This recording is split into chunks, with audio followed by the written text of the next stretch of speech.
আরে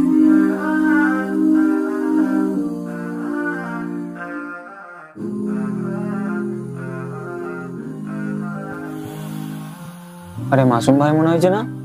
মাসুম ভাই, ও মাসুম ভাই। আরে চল যাইছি, আশ্চর্য লোক তো। ওই মাসুম ভাই, মাসুম ভাই, ওই মাসুম ভাই, কি হইলো? আরে ডাক দিতে চল যাইছি যা।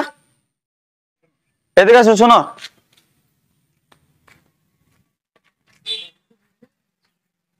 বলো কি বলছো? বসো এখানে, তোমাকে কখন থেকে ডাকছি, তুমি আশ্চর্য লোক তো, চল যাইছো। বসো এখানে। তুমি চল যাইছো কেন? তোমাকে কখন থেকে ডাকছি, একটু গল্প গুজব করবো তোমার সাথে। হ্যাঁ ঘোড়ার ডিম, তোমার সাথে কে গল্প করবে? মিথ্যে কথা বলো তুমি। আমি মিছি কথা বলি?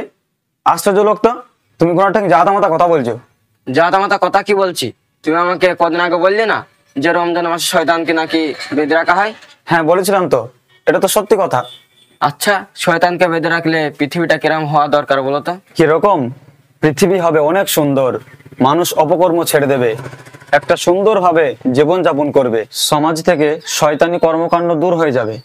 এই জন্যই তো বললাম মিথ্যে কথা। শয়তানি কর্মকাণ্ড বলতে কি বোঝায়?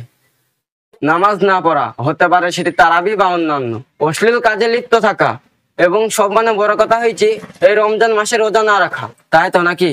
হ্যাঁ তুমি তো ঠিকই বলছো। তো আমি তো দেখতে পাচ্ছি সমাজ থেকে এইগুলো একটাও দূর হয়নি, সবই তো রয়ে গেছে। তাহলে শয়তানকে কিভাবে বেঁধে রাখা হইলো? কথাটা খুব খারাপ বলছে না, কিন্তু আমাকে তো উত্তর দিতেই হবে। ঠিক আছে, তোমার প্রশ্নের উত্তর আমি দেব, কিন্তু একটু অন্যরকম ভাবে।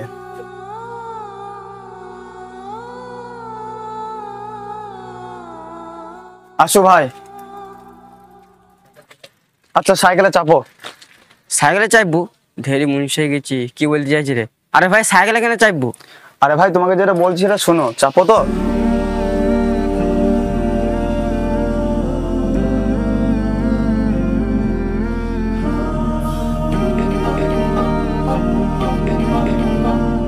আচ্ছা ভাই বলো তো, সাইকেলটা কিভাবে চলছে?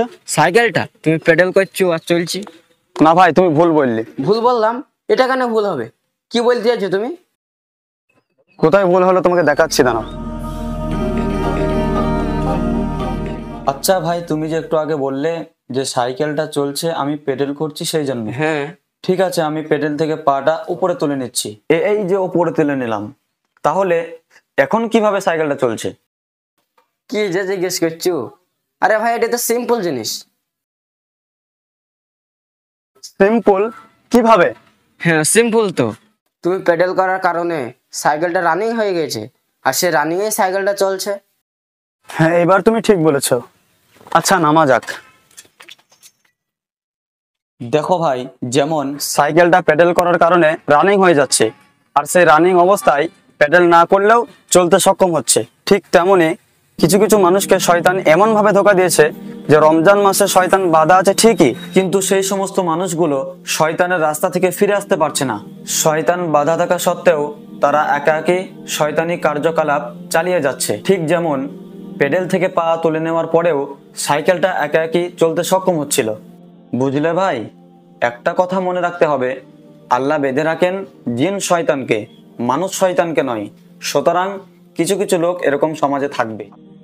খুব সুন্দরভাবে বুঝিয়েছো ভাই, বিষয়টা আমার কাছে একবারে ক্লিয়ার। আমি আবার মসজিদে যাব। আলহামদুলিল্লাহ, এটা ভালো কথা। আল্লাহ তোমাকে কবুল করুক এবং ইসলামের বিষয়গুলো সঠিকভাবে বোঝার তৌফিক দান করুক। আর একটা কথা, যারা রমজান মাসেও পাপাচারে লিপ্ত আছে, ওই সমস্ত মানুষগুলোকে ঘৃণা নয়, বরঞ্চ ভালোবাসার সঙ্গে বোঝানো উচিত। আজকে যেমন তোমাকে বোঝানোর কারণে তুমি ফিরে আসলে, হতে পারে তারাও হয়তো ফিরে আসবে, কারণ হেদায়েতের মালিক আল্লাহ।